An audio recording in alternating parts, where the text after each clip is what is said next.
The number 2 issue was bringing to an end the matter of what happened in 2022, never mind the court process, and of course, we had to take judicial notice of what happened, but we needed to do an audit of 2022 elections. What would happen today, and Eric, if, for example, because under our recommendations, William Ruto and Raila Odinga are supposed to nominate each of them to appoint reputable audit firms to really look at the process of what happened in 2022. Suppose some overwhelming revelation comes to the fore. Would you still say you wait until 2027, or would you not rather resolve that issue? Now. That's one possibility. That's one possibility. The rest, of course, you leave to God. Because the country is still hurting. The country has not healed from what happened. This problem of stolen elections every so often is unacceptable. The country had the election, the best election, as I said, which was adjudged the fairest in 2002. And since that time, what has happened? In 2007, there have been stolen elections. In 2007, the country even blew up. And I had the most difficult task of going to convince the world that our perpetrators in court, suspects, should at least be tried at home. And they came up and said, lobbied Parliament, don't be vague, go to The Hague. And what happened?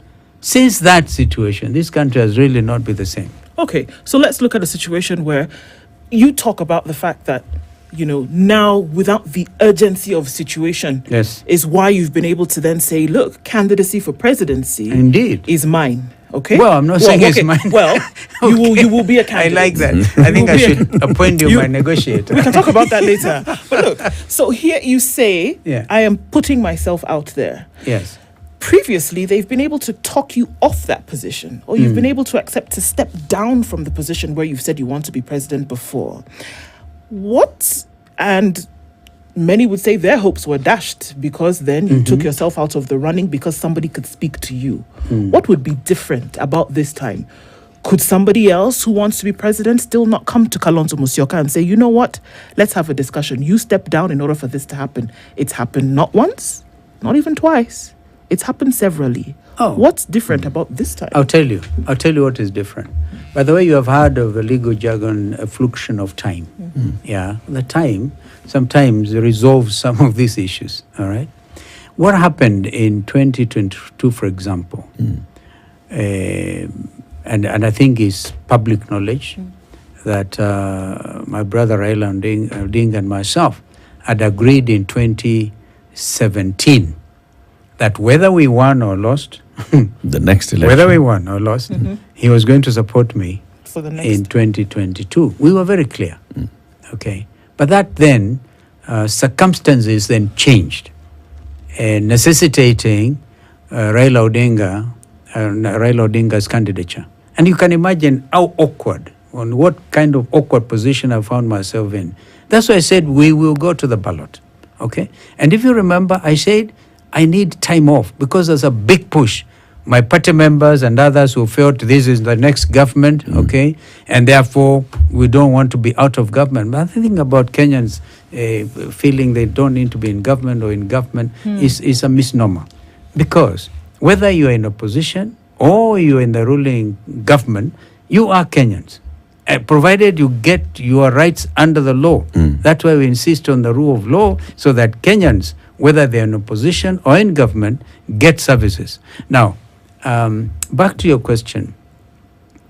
I thought of what happened in 2007, okay, at some stage. And I realized if I run now, this is according to the consultations. By the way, we've been very consultative. When you talk of Kalonzo Musyoka, I want you to know behind me and my candidature are millions of Kenyans. And I need to consult them every step of the way.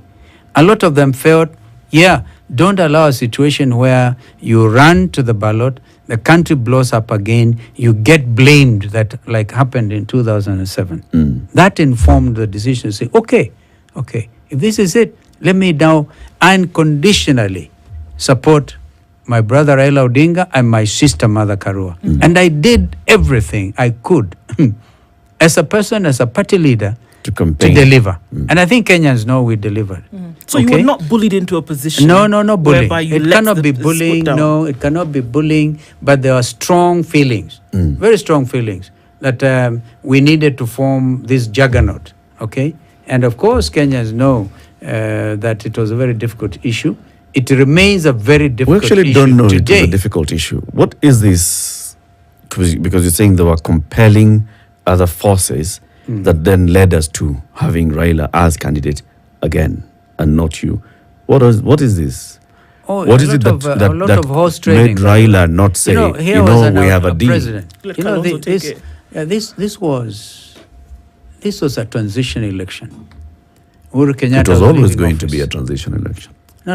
I mean, the next election, if William Ruto would want to run again, okay, will not be a transition election. But after that, in 2032, assuming he wins, which is difficult, because I see him strictly being a one-term president, okay, and that is debatable even What I'm saying on his is, side. after 2018, 2022 was always going to be a transition election. Okay, fine. Transition election. We Yeah. set up for a transition election. And here was a president who is leaving office, and he felt he wanted to have a certain legacy.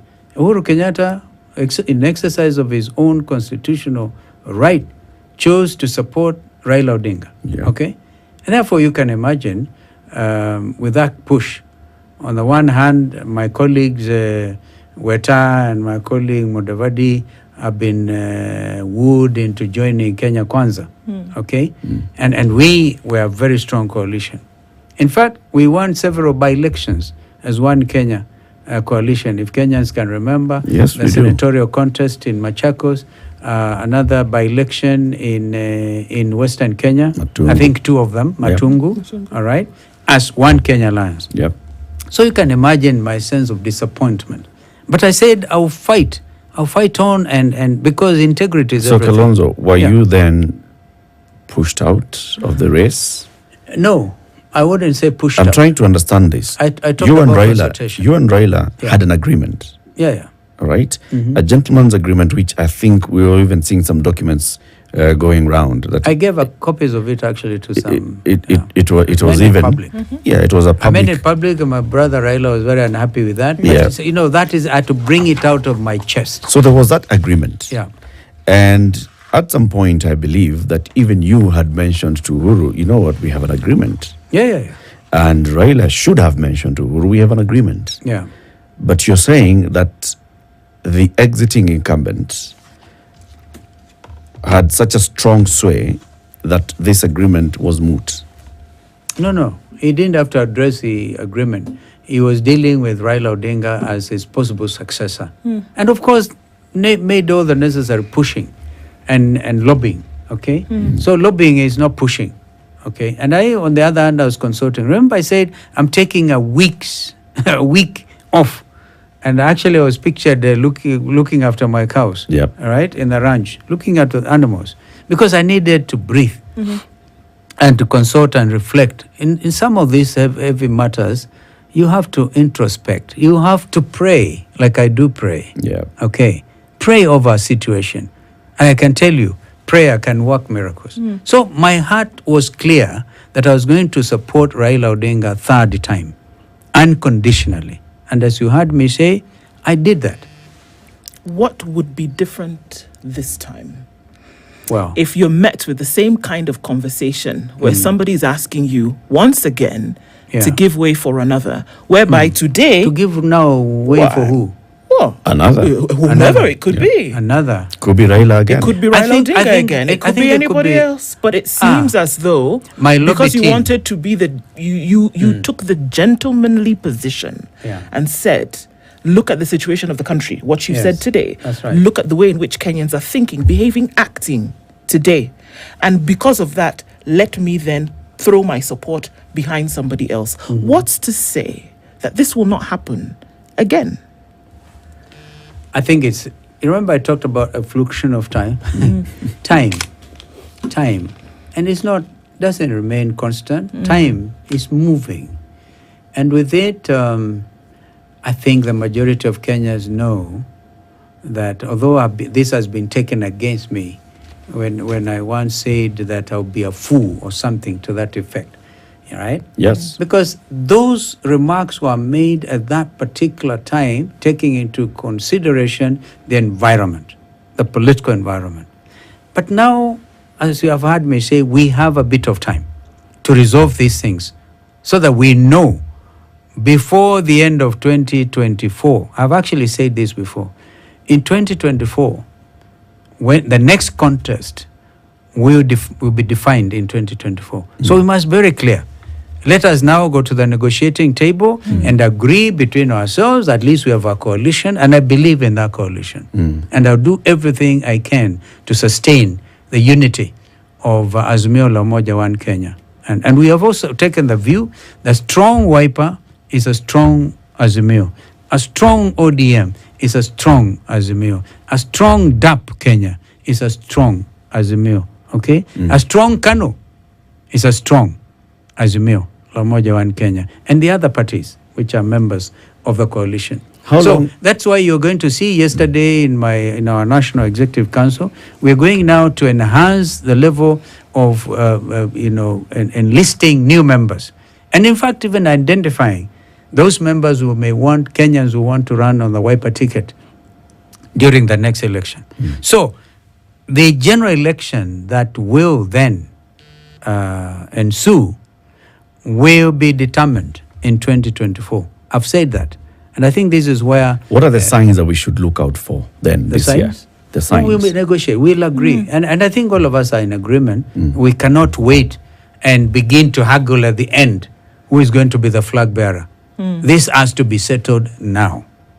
And this will be the difference. So that the country will know, because William Ruto, on the other hand, keeps on saying, you remember he was laughing at our coalition. When there was walikuwa anasema, we remember he used to say, I think in Homa Bay, he said something like, inaonekana sasa ni my brother Kalonzo. If it is not you who is the flag bearer, will you leave? If it is not you who is the flag bearer, no, will you leave the coalition? We can only deal with that. I don't think so. I believe in this coalition. And again, if you live in this country and do, you will know that this is the time for this Kalonzo Musyoka to give it a second trial after 2007. Do you see it? Do you see when I was calling all of us to serious action, all right, a 24-hour, 24/7 working nation, because how else are we going to deal with this problem of unemployment? And so confusion with William calling his hustlers now, even abandoning them altogether with high taxes, can't even put food on the table. Okay, so we are very clear where we are going. And I can tell you, without even jumping the gun, if the issue is to be put on the table, which of us will be the flag bearer?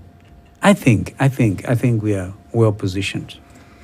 We will go into the news and then we come back and continue this conversation. And the question that I want to ask is whether you think the Azimio One Kenya alliance will survive to the next general election. We will deal with 2027 here in this room because that's what we know as the next election. Whether the Azimio One Kenya coalition, it's coalition, not alliance. Azimio One Kenya coalition will survive. A political party. There's a bit of confusion. We'll be debunking it. Okay. Coalition political party alliance will survive up to 2027 with everything else that's happening. There's a Kamwene conversation happening on one side. There's a ODM people saying no, but we are strong, but why do we need the others? So all these things. The Honorable Stephen Kalonzo Musyoka is our guest this morning. Keep it here. He'll still stay on after the news. It's 9 a.m.